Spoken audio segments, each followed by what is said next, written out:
Good morning. Oh my gosh, it's May the 1st, 2018. This is Camellia City, and I'm Danan Whiddon. Today I'm going to discuss the history of Butler County, Alabama, as it pertains to the Great Massacre. And I'm going to tell you that story if you haven't heard it before. I'm really blown away it's not already a movie, but, you know. And then I'm going to talk about some really great visitors that we had come through Greenville late on Sunday night. So, Butler County is named after this guy, Captain Butler. He was killed, brutally so, by a famous Uchee warrior named Savannah Jack. Savannah Jack has this really great story. And by the way, Savannah Jack killed many people in Butler County. I'm going to tell you about those.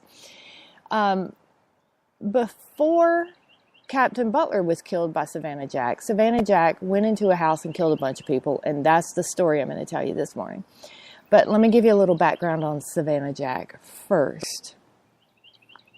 Okay, so Savannah Jack's father was a white man from Detroit who had been, captured by Indians as a child and raised as a Native American in the Uchee tribe. So Savannah Jack is half white, half Uchee, Native American, and they're a really interesting group. They hung out with the Creeks, but were a different. They were smaller bands of Indians, but they definitely hung out with the Creeks, who were a little bit more warring than the Choctaws, who were nicer to the settlers. Okay. Savannah Jack hated white people more than anything. And there's a reason, though, is that when everybody was trying to settle this land, Savannah Jack's land was taken away from him.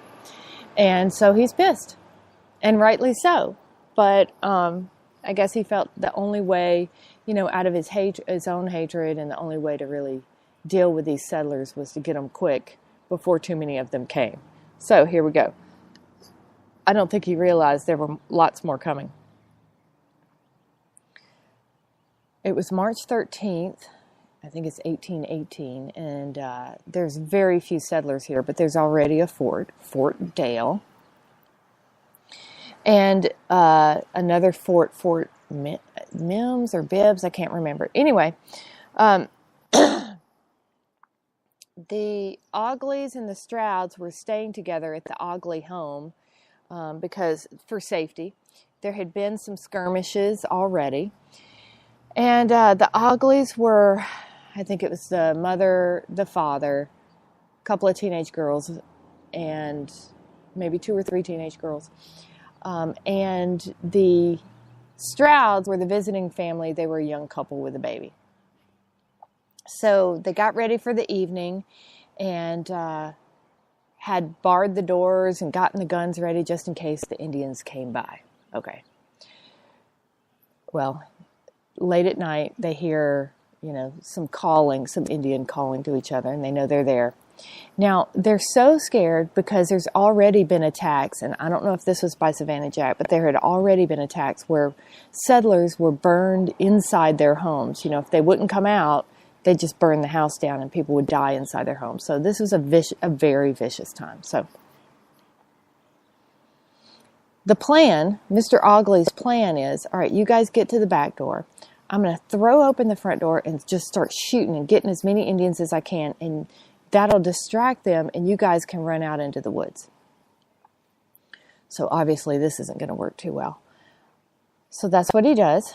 Everybody else runs into the woods, but there are some Indians already in the back, and they just slaughter them. Now, Mr. Stroud, the husband of the young couple, and Mrs. Ogly survive. A couple of, two of the girls, or one of the teenage girls survived and was never right in the head. She had been tomahawked, by the way. Mrs. Stroud, the young lady with the baby, She was tomahawked in the head. She lived for just a little bit, but what this famous story is, when they got back into the cabin, they found her. She was covered in blood. She had been tomahawked, and she was holding her dead baby, whose head had been smashed in, and she was trying to put leaves into the baby's head.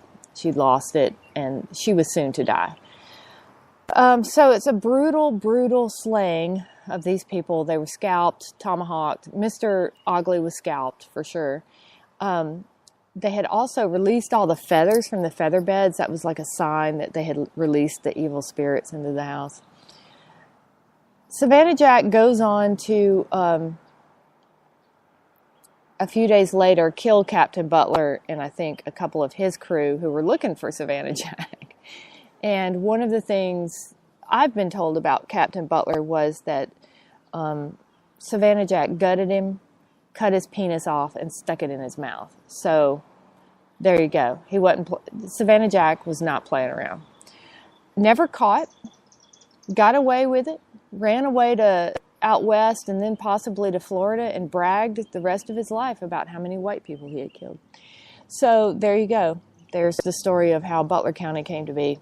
And by the way, this story was so reported, and it was so brutal and so crazy that it got into lots of Eastern newspapers. It got straight to the President of the United States, and is one of the reasons that Jackson then used to say, we've got to get these people off this land and move them out west. And there you have one of the things they used politically for the Trail of Tears. And we can get into that later. But anyway, that's why in Butler County, Alabama, you may not see anything with its Native American name. All the names were changed to most places or creeks or bodies of water or areas are named Anglo names because the natives were so hated here. And now we knew that the Choctaws were nice, but most of these settlers couldn't tell the difference, didn't know, and were just scared to death. So there you go. There's lots of great stories about the history of Butler County and the things that have happened throughout, between the time Butler County was settled. One day older than the state of Alabama, by the way. And I might give you some more of those stories later. So on Sunday night, I was so happy to see an old friend who is playing Jazz Fest this year, and it just so happened that his entire band was able to stop in Greenville. Now, I thought they were going to make it by like 6 p.m. and we were going to walk around town, and I was going to show them the town and maybe, meet some people, but they actually ended up being late, as most bands sometimes do. So late Sunday night, they did actually walk around Greenville. If you heard from people saying that this strange group of guys were walking around Greenville, Alabama, late Sunday night. But we walked over to my Airstream so they could see Tawanda. We took pictures in front of City Hall. We took pictures in front of the Ritz Theater. And so you will see Jouwala Collective, jazz fusion band from Virginia Beach, standing in front of the Ritz Theater at night with no lights on, and that will be in the Greenville Standard either this week or next week, I'm not sure. And they're going to play Jazz Fest, and quite an interesting band. Look them up if you're ever able to, and keep that name in mind, because after Jazz Fest, I forgot where they're playing after that, but they're definitely touring. And and they loved Greenville. I told them a few stories of Greenville, and they loved it, and were just blown away by how beautiful it was at night, and vowed to return. So we'll see. But so it's Tuesday. I hope you have a wonderful, wonderful Tuesday. I've been thinking a lot about how the farmers market is about to be open, and I'm just you don't know how glad I am. But the way I eat changes when the farmers market opens. I start buying things as I need them, because the farmers market here is open on Tuesdays, Thursdays, and Saturdays. So I can walk over, get my stuff, And I'm going to be juicing a lot more and eating a lot more fresh vegetables and fruits, and I need that, definitely. I've gotten kind of out of that habit of that, because you just have to change your mindset a little bit to be able to make sure you're eating live, healthy food, especially in a small town. You have to search a little bit more for that, and especially if you want to get organic. It's possible. It can happen. So I'm really excited about the farmers market coming up, and I'm sure I'll have stories from that as well. But like I said, I hope you give a little time to yourself today to meditate for just a few minutes and enjoy this beautiful, beautiful day, and get out in nature a little bit and listen. I think you're going to hear a lot of background noise because I'm on my deck this morning. So you may hear the cars going by on Commerce Street, and you may hear the birds chirping all around my deck. And it's just a beautiful morning. And I hope you have a wonderful, wonderful Tuesday. I love you very much, and I'll see you later.